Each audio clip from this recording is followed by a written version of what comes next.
You fainted because of the heat stroke? Oh, come on. You're already a useless wife, so don't try to bother me even more. Oh God, you're a real pain in the butt, you know that? I'm not going home today. I'm working until late at night. Also, I have an important meeting going on right now, so do something about it on your own. See ya! With that, my husband, Max, hangs up the phone. I fainted and I'm in pain, and this is how he treats me. I guess he doesn't care about me at all. What? The phone call I just had now? Oh yeah, it was something about my wife fainting. Oh, it seems like he didn't hang up the phone. Really, she truly is a useless wife. Oh, I have a great idea. I think I'll take this opportunity to throw her away and marry you since you're young and beautiful. Anyways, let's just enjoy what we have for now, shall we? Is this, perhaps? My name is Tessa. I live with my daughter, Rebecca, who just turned 5 years old, and my husband, Max, who is a hard-working man. Max is a friend of a colleague from the office where I used to work at, and Max was introduced to me by a colleague who couldn't bear to see me depressed after breaking up with my ex-boyfriend who I was dating at the time. We then began dating, and after about 3 years of dating, we got married. I worked for a few years after our marriage, but now I am a full-time housewife and actively participate in local volunteer activities. The reason I became a full-time housewife was because Rebecca was born. I had actually planned to return to work after my maternity leave, but because of Max, who insisted me to quit my job, I decided to quit my job and become a full-time housewife. According to Max, he says, It is best for children to be with their mothers, especially if she is a girl. Max loved children since we first met, and had always said he wanted a child even when we just started to date. So, when he found out that I was pregnant, he cried with joy. During my pregnancy, he left work and came back home early to be by my side as I suffered from morning sickness. He was a kind husband. He remained the same even after our daughter, Rebecca, was born. Max was a devoted father who bathed Rebecca after he came home from work and took her to parks and theme parks on his days off. But recently, Max has been getting busier at work and was even working on his days off more and more. Dad, what do you want to do today? I want to draw at home. I'm sorry. I'd love to play more with you, Rebecca, but I really have to go to work now. So, let's draw together some other time. It has been about 2 months since this kind of conversation between Rebecca and Max was held every time he had a day off. It was sad and pitiful to see Rebecca being rejected by Max. Although I was sad, I also thought that Max was working really hard and doing this for us as a family. So, I couldn't really ask him to work less on his days off, which was a luxury we couldn't afford. And sometime later, around the time when the summer heat was at its peak, I was strangely concerned about the weeds growing in my garden that day, so I spent the rest of the morning weeding. I took a break for lunch around noon, and as I was finishing up cleaning, doing the laundry, and other household chores, it quickly became late afternoon. It was the time when elementary school children leave school. I took Rebecca with me and went out to help carpooling the kids as part of the local volunteer work. I was impressed by all the elementary school students who greeted me cheerfully in spite of the heat, and we finished the volunteering activity without any incident. When I returned home, dripping with sweat, the room was very hot. I immediately reached for the remote control to turn on the AC.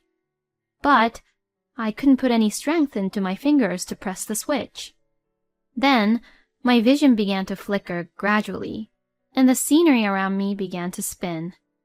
I was unable to stand properly and I crouched down on the spot. The wooden floor felt cold. It finally occurred to me when I reached that point. I remembered that I had only had tea once at lunchtime and had hardly drank any water before or since then.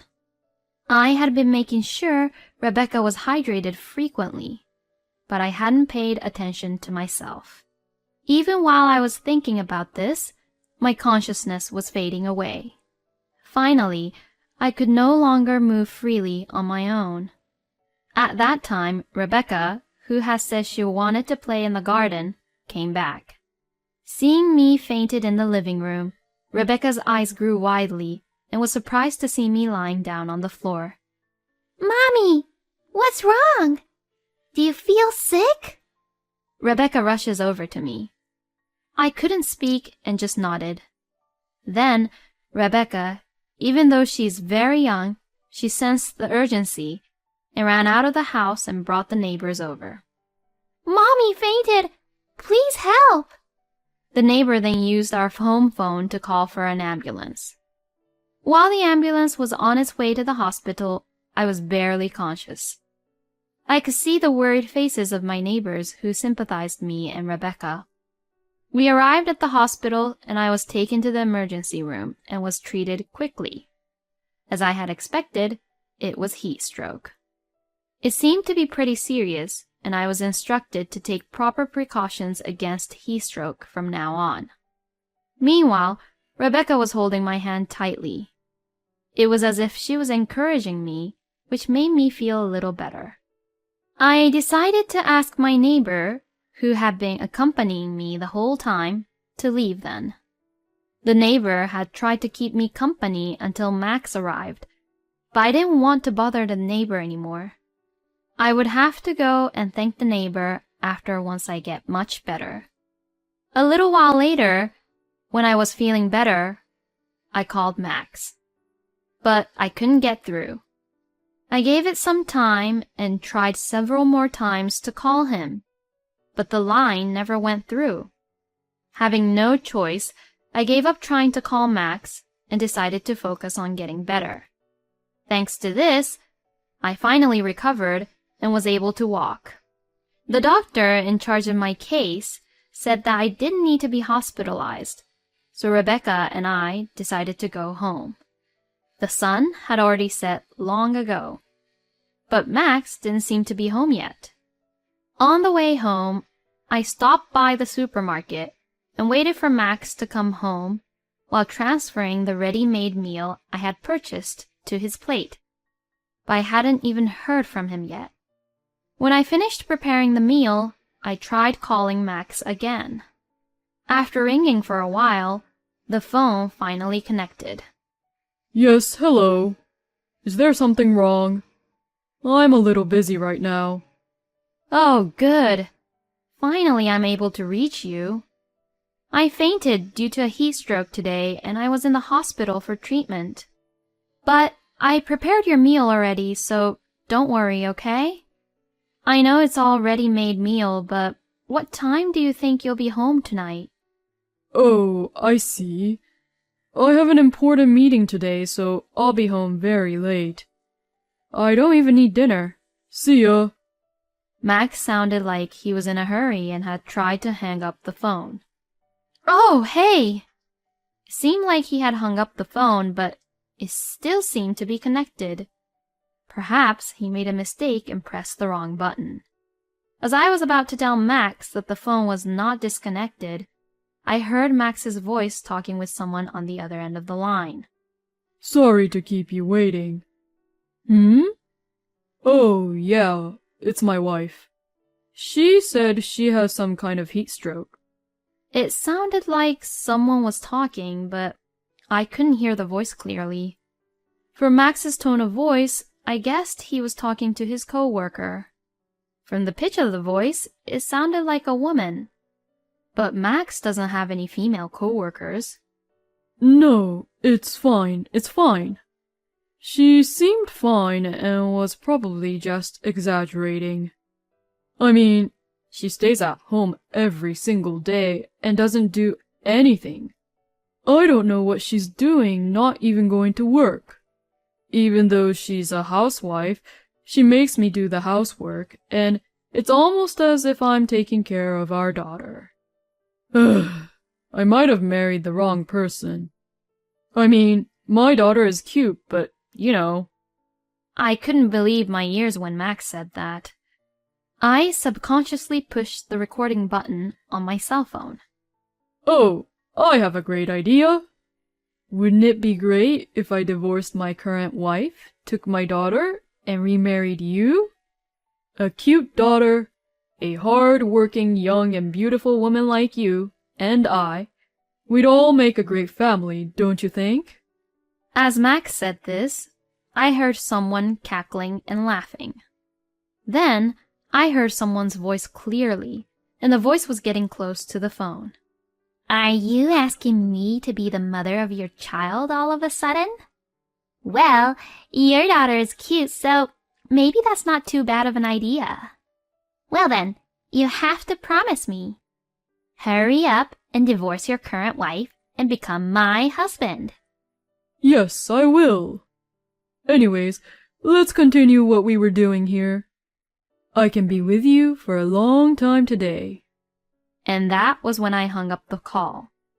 Just like when I fainted from heat stroke, every power and energy had left my body.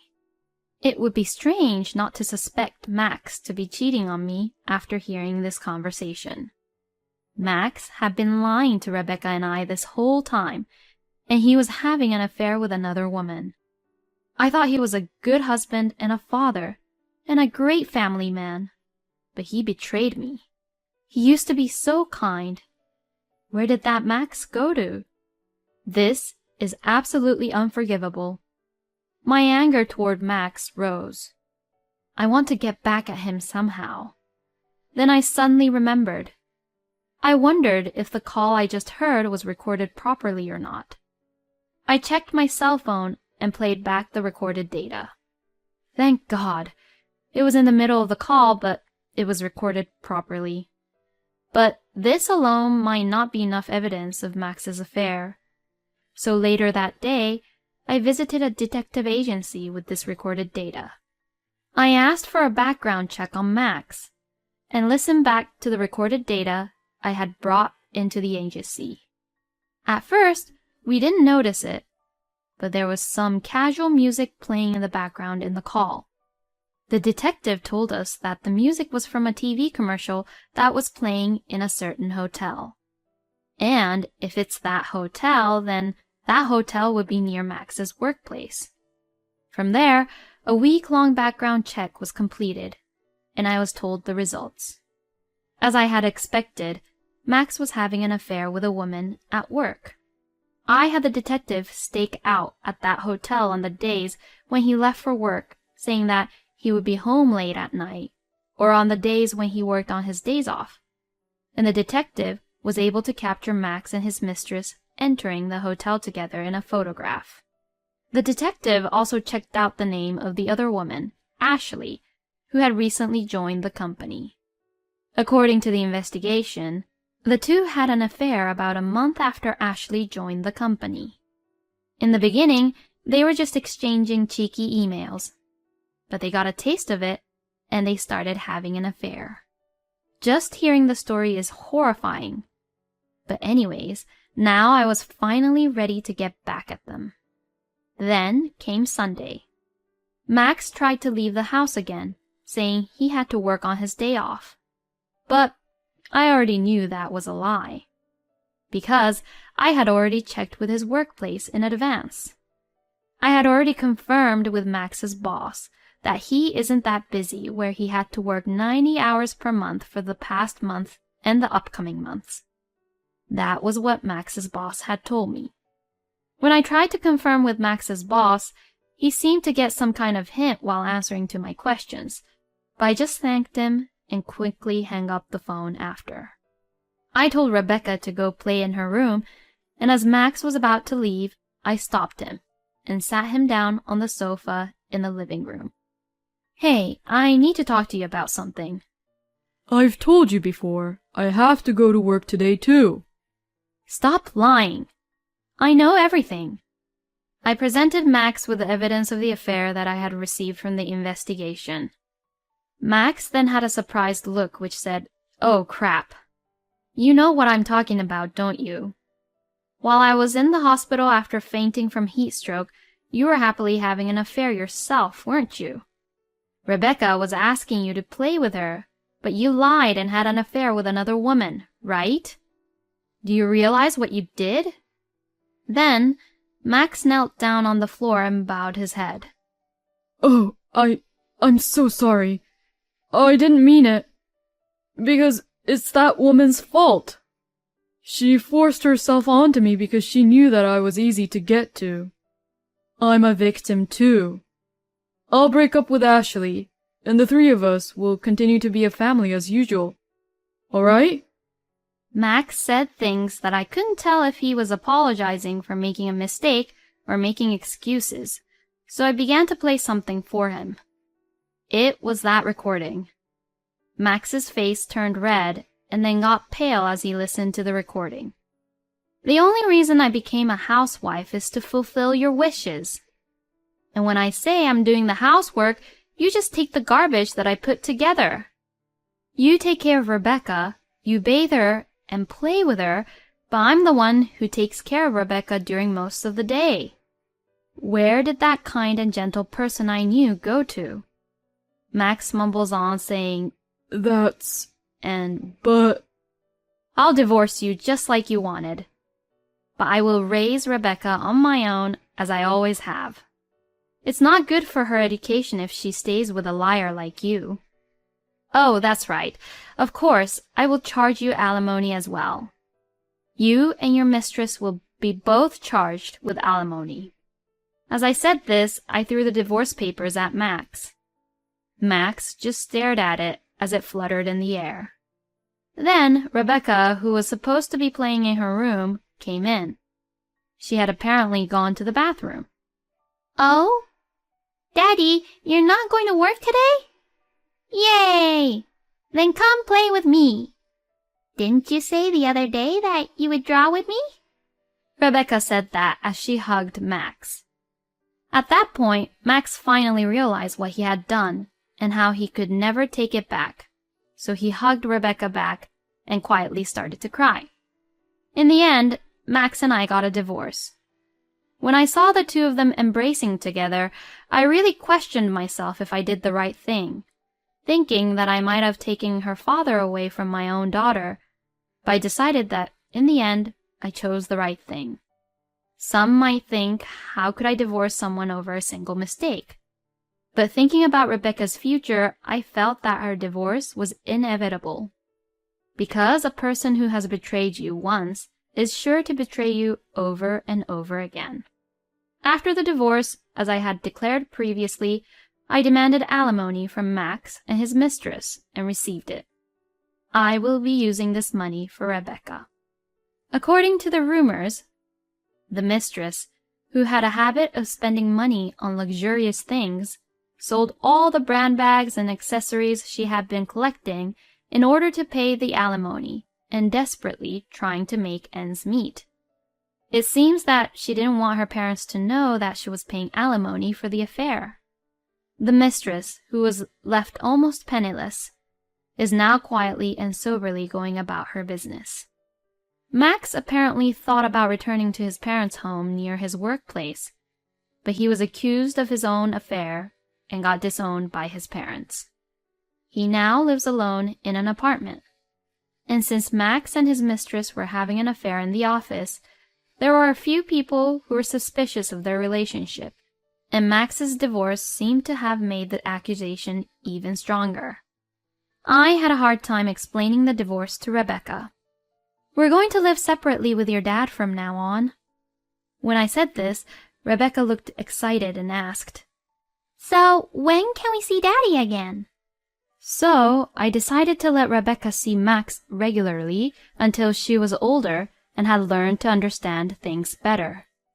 Of course, I will always be there to accompany her. I guess at some point I'll have to tell Rebecca exactly how the divorce happened, but right now, this is probably for the best. Besides, Every time Max sees Rebecca, he is reminded of the foolishness of his actions. I hope he realizes what he had done and regret what he has done. As for Rebecca and I, we are able to continue to live in the house we have been living, thanks to the support of my parents. Thankfully, I also found a job. I happened to mention that I was looking for a job to someone I was volunteering with in the community, and he introduced me to someone the following week. Plus, it was a job that I had experienced in the past, so although there were some blank in between, I should be able to regain my instincts soon. Besides, the person who introduced us to the job and our neighbors are also looking out for us in some way. When we meet them in the supermarket, they would casually check to see if we were having any problems or bring us food to share.